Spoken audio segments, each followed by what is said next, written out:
The last time I saw my son's smile was in the kitchen mirror. I didn't know death was standing right behind him. Ken used to believe in fairy tales. Not the ones with flying carpets or talking animals, no. She believed in the kind of fairy tale where two people build from nothing and rise together. She believed in Bana.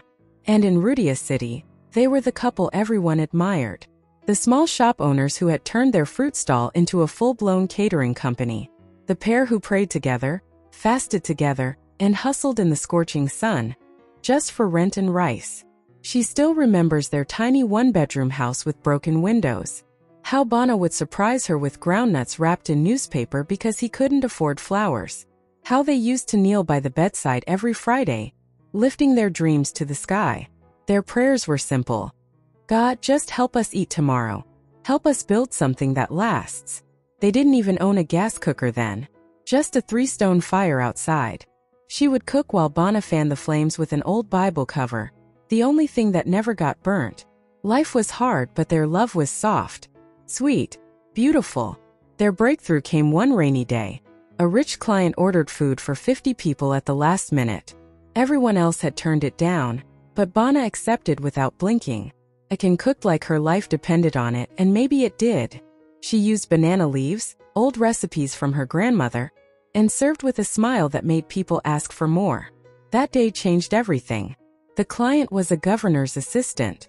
From that one order came 10, then 20, then weddings, contracts, corporate events. In just 1 year, they moved from the dusty outskirts of Rudia to a glassy estate with gardens and palm trees. They bought a car, then another. Then came their son Mello, the most beautiful child Ken had ever seen. He had Bana's wide nose, her round cheeks, and a giggle that could melt a mountain. Every day with him was joy. She would wake up early to braid his hair, warm his milk, and chase him around the kitchen while he laughed. Mama, you'll never catch me. But with success came silence. Bana no longer held her hand during prayers. He started getting home late, smelling different, colder. The phone that used to sit freely on the table was now always in his pocket, face down. Business meetings, he'd say. Late-night strategy talks. She noticed the change in his eyes, the way they never looked at her fully anymore. He started sleeping on the edge of the bed, started forgetting birthdays. He even missed Mello's first school performance because he was in Nairobi for a big pitch. Ken found lip gloss in his car. It was glittery, not her style. She saw unfamiliar names calling him at midnight. When she confronted him, he barked. Why are you checking my phone like a child? Focus on the business. Stop acting like a village woman. She didn't reply. Instead, she picked up her Bible and went to the kitchen, where her peace still lived. But peace started shrinking too. Mello began asking, why doesn't Daddy play with me anymore? And Ken had no answers. She tried to cover the cracks, planning family dinners, leaving sweet notes in his suit pockets, but Bana only grew more distant. Then came the day she saw Sasha, a woman who walked like thunder in heels and perfume that clung to every room.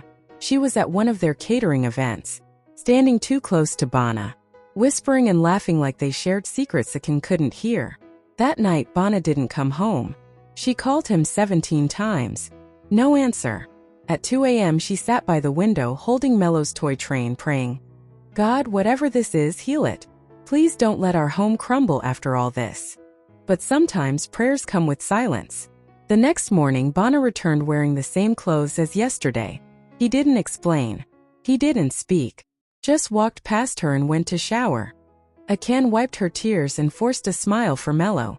She had one rule: never cry in front of her son. But that rule would break on a Saturday that would shatter everything. The water in the pool was quiet. Too quiet for a Saturday morning. It was a warm Saturday morning in Rudia City, and the birds were singing like they always did. But that day their melody felt hollow. Ken had woken up earlier than usual, feeling heavy in her chest. The sun was rising slowly, painting the curtains gold. Mello had run into the kitchen, laughing and barefoot, his little pajamas soaked at the hem. Mama, I want banana bread today, he shouted, throwing his small arms around her waist. You'll get it with extra honey, she smiled, tickling his side. But first, go play outside while I get started. He nodded and ran off, dragging his toy dinosaur behind him, leaving muddy footprints on the tiles. That morning, the house smelled of sugar and cinnamon. Akan's hands moved gently, mixing batter, humming softly, and thinking of nothing but her son's joy. She had pushed all her worries aside. The coldness in Bana's voice, the lipstick she didn't wear, the perfume scent on his shirt. Today was about baking, bonding, and maybe just a little peace. Bana hadn't come home the night before. Again. No phone call.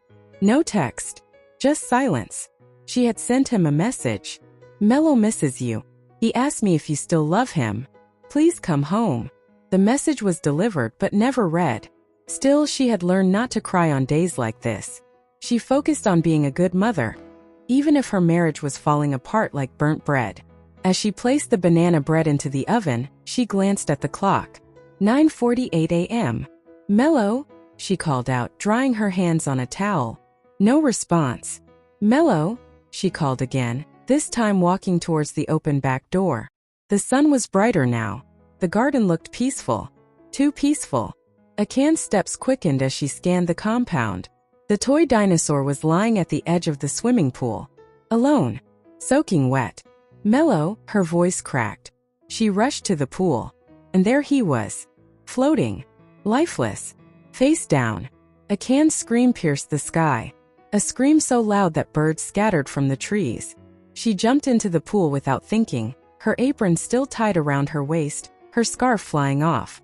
She pulled him out with shaking hands, laid him on the grass and began CPR. Something she had only seen in movies. Mello. Mello, please baby, wake up. Breathe for mama, please. She cried, pressing on his chest again and again, her voice hoarse and full of terror. But there was no movement. No breath. Just his tiny cold body. Neighbors came rushing. Someone called an ambulance. Another brought a towel. But Akan couldn't move. She held him close, rocking back and forth, whispering, I'm sorry. I'm sorry. I was just baking your favorite bread. When the ambulance finally came, they confirmed what she already knew. Mello was gone. Gone. Just like that. She could barely see through her tears as she picked up her phone and called Bana. He picked up on the second ring. Hello? His voice was flat. Bana. Mello, our son, he's gone. He drowned in the pool. I don't. She couldn't breathe, couldn't speak clearly. There was silence. A long, cold silence. Then Bana said, You have the car keys, don't you?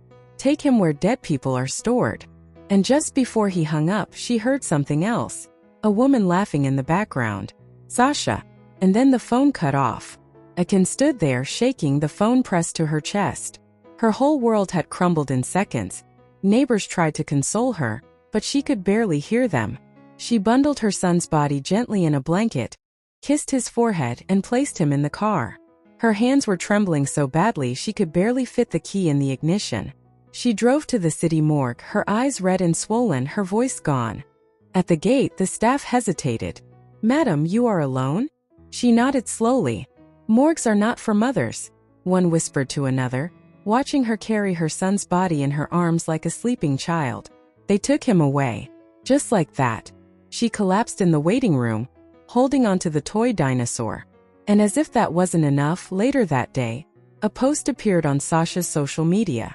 Some women are too careless to raise a child but too dramatic to face the truth. Captioned with a photo of red wine and laughter. The comments were worse. Where was the mother? She must have been on her phone. Rich people raising children with maids and mirrors. The blame came fast and sharp like knives.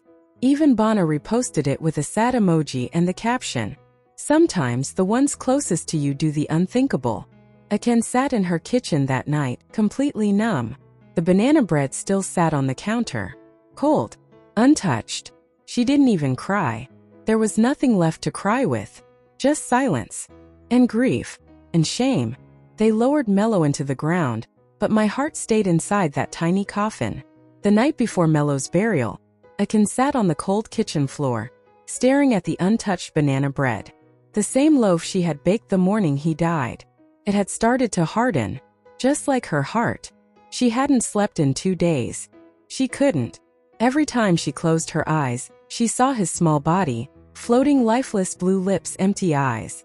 She would wake up gasping, her hands still reaching for him, hoping it was all a bad dream. But it wasn't. Mello was gone. Her baby. Her only child. Gone. And Bana, the man she built everything with, the man who once prayed over their son's name before birth, was nowhere to be found. He never came to the morgue. He never asked how she was holding up. He never even picked up when she called. The last time he said anything to her was when he coldly told her to take Mello's body, where dead people are stored, with another woman laughing in the background. That woman, Sasha, was now posting pictures of herself in bikinis with captions like, "Healing looks different when you mind your own business." #softlife, #God did, #no drama. God did. Akan's entire world had shattered, and Sasha was on Instagram smiling in sunglasses. And Bana, he reposted her stories with fire emojis. No one came to console Akan. Not Bana. Not his family. Not even her in-laws. Instead, they sent a message through Bana's cousin. The family of the deceased child would like to distance themselves from the tragic incident due to unresolved suspicions regarding the mother's involvement. Involvement? She wanted to scream. She wanted to rip out her chest. But she didn't. She just sat there in the silence, hugging Mello's toy dinosaur, whispering, "I'm sorry. Mama is so sorry." Burial day came. The sky was gray, clouds heavy, almost as if the heavens were mourning with her. Only a handful of people showed up. Her parents, a few distant cousins, 2 neighbors from their old apartment block who had traveled with borrowed fare just to support her. There was no tent, no chairs, no banners. Just a small white coffin. So small it looked like a toy box. Akan dressed Mello herself. She chose the blue shirt he wore on his 3rd birthday, the one that said, "Mama's hero." She braided his soft hair gently, placed his favorite toy in the coffin, and kissed his forehead one last time. When they began lowering the casket, her knees gave out. She collapsed to the ground, screaming, "Wait! Let me hold him again. Please! Please, just one more time." People tried to hold her up, but she fought them. "I didn't kill my baby," she wailed. "I was baking for him. I was right there. I didn't know, God, I didn't know." No one had answers. Only silence. And then, a kind voice whispered behind her, "He knows, Akan. Your son knows. And so does God." She turned. It was a stranger. A tall, dark-skinned man with gentle eyes. He held an umbrella over her and knelt beside her in the muddy ground. "I'm Jabari," he said. "You don't know me, but I know injustice when I see it." He offered his jacket. She didn't take it. She just nodded, too broken to speak. When the burial ended, she stayed by the grave, long after everyone had left. Rain soaked her dress, her braids clung to her face, and she didn't care. She couldn't leave her baby. Not yet. Not like this. That night, she went home to an empty house. No Mello. No husband. Just echoes. She sat on his tiny bed, hugging his blanket. Then came a knock at the door. It was Jabari. He stood there with groceries. "I didn't know what to bring," he said. "But you need to eat." She tried to speak, but nothing came out. So he placed the bag on the counter, turned to leave, and said, "They abandoned you. But God hasn't. I don't know why this happened, but I believe something beautiful can grow from your pain." Then he left. She broke into tears. Not just because of grief, but because someone finally saw her. Not as a careless mother. Not as a murder suspect. Not as a dramatic wife. But as a human being in pain. The next morning, she opened the groceries. Inside was a small note, written in neat handwriting. "Your son's light still shines through you. Don't dim it. Jabari." She folded the note, kissed it, and placed it beside Mello's photo. And for the first time in days, she breathed. Not deeply. Not fully. But she breathed. A man who forgets his child's grave will never find peace in a king's bed. 3 months after Mello's burial, Rudia City had already moved on. Sasha was everywhere. On TV. On social media. Hosting brunches and soft life events with captions like, "Healing, wealth and wisdom. Know your worth and never cry over spilled milk." But Akan knew. Some milk is not spilled. Some is taken stolen. And some can never be replaced. Bana, now Sasha's full-time lover, was living loud. Private jets, weekend getaways, fancy business trips to Zanzibar, Kigali, Dubai. It was all over the internet. Everyone thought he was thriving. But what they didn't know was that God was watching in silence. And heaven never sleeps. It began slowly. First, one of Bana's major investors pulled out of a multimillion contract. Reason: a leaked story in the press. CEO abandons child's burial amid allegations of infidelity and neglect. The article included pictures of a can at the gravesite, alone, crying, while Bana and Sasha were seen boarding a plane. The public turned fast. People flooded the comments with, "A father who can't bury his child doesn't deserve to lead anything. You can't trust a man who breaks a woman then disappears. This is why karma wears heels." The pressure became so intense, the company's board suspended Bana. Sasha, now a walking PR crisis, disappeared from his social media. He tried to do damage control, apologizing in a fake statement that read, "I was in deep grief and didn't know how to handle it. I'm sorry if my actions caused pain." But it was too late. People don't forget a baby-sized coffin in the rain. Meanwhile, Akan was healing quietly. Jabari never left. He showed up every Sunday with groceries, sometimes with new books for her, sometimes just to sit on the porch and listen. No pressure. No romance. Just presence. Safe, gentle presence. One afternoon he said, "You used to feed hundreds with your hands, Akan. You're still that woman. Don't let pain bury your purpose." Those words lit something in her. She started baking again.